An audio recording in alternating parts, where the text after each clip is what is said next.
ang mabuting balita ng Panginoon. Pinupuri ka namin, Panginoong Heso Kristo. Magsiupo po tayong lahat. Tayo ngayon ay nasa ikalawang linggo sa panahon ng pagdating ng Panginoon o sa panahon ng Adbento. Atin ang sinindihan ng ikalawang kandila sa ating Advent Treat. At ang hamon sa atin, huwag mawala ang pag-asa.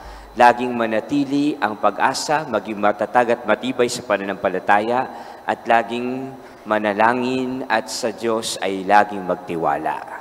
Kaya sa ating panalangin, sa ating pagninilay, bigyan tayo ng Panginoon lagi ng liwanag. Bigyan tayo lagi ng Panginoon ng malinis na kalooban.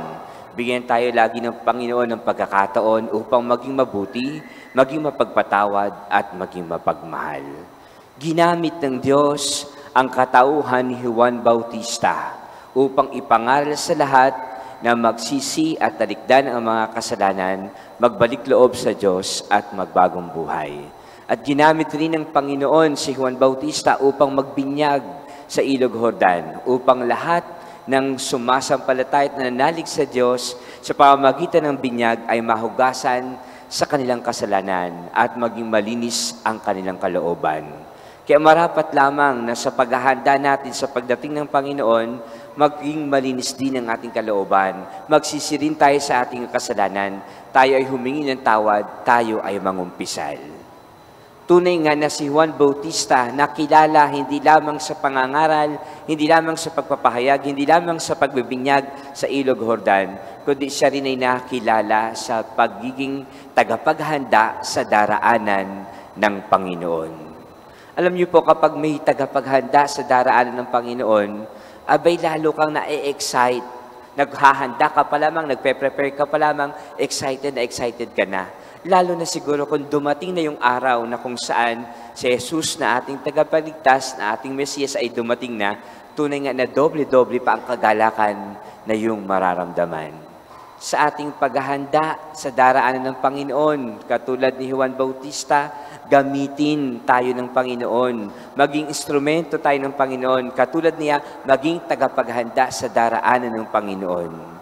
Kung papaano ilapit natin sa Diyos ang ating pamilya, ang ating mahal sa buhay, ang ating mga kaibigan, ang ating mga katrabaho, simulan mo sa iyong sarili. Ikaw ay na naghahanda, bit-bit mo naway kagalakan, bit-bit mo naway kaliwanagan, bit-bit mo naway kalinisan ng kalooban. Kung si Juan Bautista ay ilaw na nagbibigay ng liwanag, ilaw na nagbibigay ng inspirasyon, ilaw na nagbubukas sa ating mga puso ng pananampalataya. Kaya nga sinasabi nila, ikaw ba ang Mesiyas na aming hinihintay? Ikaw bang aming tagapagligtas? Ang sabi ni Juan Bautista, hindi ako. Binibinyagan ko kayo sa tubig, pero yung darating na kasunod ko, bibinyagan kayo sa Espiritu Santo. At tunay nga na ako'y walang karapatan ni magkalag ng tali ng kanyang panyapak, sapagkat ako'y tagapaghanda lamang. Kung si Juan Bautista ay hindi mababang loob at may kayabangan, pwede niyang sabihin sa mga tao, ako ang Mesiyas, ako nga yung hinihintay, ako ang magliligtas sa inyo. Pero hindi ganoon. Sabi ni Juan Bautista, hindi ako, ako'y tagapaghanda lamang. Ang tunay na tagapagligtas, ang tunay na Mesiyas ay walang iba kundi si Heso Kristo. Kaya yung liwanag na binibigay niya, may nagbigay lang ng liwanag sa kanya at ginagamit lang niya yung liwanag na yon upang ipahayag sa lahat ang mabuting balita. Kung merong liwanag, may nagsindi ng liwanag, may naglagay ng liwanag dun sa mitya, at iyon ay walang iba kundi si Heso Kristo. Kaya may mga pagkakataon, maaaring may mga natutuwa sa iyo, may pumupuri sa iyo, may nakikitang kabutihan sa iyo, pero sana huwag kang lumaki ang ulo, huwag kang yumabang, huwag kang maging mataas, sapagkat lahat ng ito'y sa Diyos rin nagmula. Siya rin naman ang nagbigay, siya rin naman ang naging dahilan ng lahat. Kaya lagi tayong maging mapagpakumbaba at maging mapagpasalamat sa Diyos na siyang pinagmumulan ng lahat sa ating buhay. Ikalawa, tunay nga na si Juan Bautista ay nagbibinyag sa Ilog Jordan. Ang tubig na ito'y naglilinis sa kasalanan. Pinapaalala sa atin sa pagdating ng Kapaskuhan, dapat tayo may malinis na kalooban, walang bahid o dungis ng kasalanan. No, kailan ba tayo naglinis ng bahay? Kailan ba tayo nagbanyos ng sahig at nag-isis ng pasimano? At tunay nga na dahil may darating na bisita, kinakailangan maging malinis ang buong kapaligiran. Katulad rin natin, ilang beses man tayong magdinis, dumudumi pa rin. Ilang beses man tayong humingi ng tawad, nagkakasala pa rin. Pero kahit pa paano, nagsusumikap tayong maging malinis. Nagsusumikap tayong humingi ng tawad. Nagsusumikap tayong maging karapat-dapat sa kanyang kaharian. Mas mainam na yung naghahanap ng paraan para maging malinis at maging banal kaysa sa hinahaba-haba ng buhay natin bilang mga naglalakbay ni minsan hindi man lang nakahingi ng tawad sa Diyos. Hindi man lang nakalapit sa pari para mangumpisal. Hindi man lang nakita na mahalaga na tayo humingi ng tawad sa Panginoon sa ating mga kasalanan. Eka nga nung iba, nakapagkumpisal na ako, salamat, gumaang yung pakiramdam ko, na wala yung bigat ng kalooban ko, pwede na akong mamatay. Ang isang tao daw bago mamatay at nakapagkumpisal, dire-diretso agad sa kalangitan. Sapagkat naihingi ng tawad, napatawad na ang kasalanan, siguradong walang bahid o dungis ng kasalanan.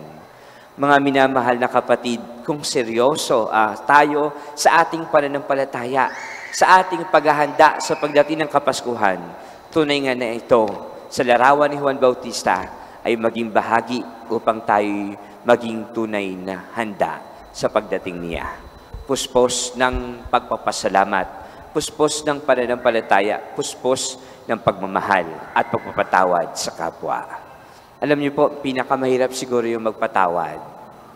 Sapagkat kahit ilang beses mong ihingi ng tawad sa sakramento ng kumpisal, pero balik ka ulit sa dati mong kasalanan, sapagkat yung taong nakagawa sa iyo ng pagkakamali, hanggang ngayon hindi mo pa rin mapatawad sa kanyang mga pagkukulang. Pero sa tulong at awa ng Diyos, ipanalangin natin na tulungan tayo ng Diyos na hindi tayo magtanim ng galit, hindi tayo magkasala. Ipanalangin natin isang biyaya na ibigay sa atin ng Panginoon na lagi tayong umiwas sa tukso ng pagkakasala.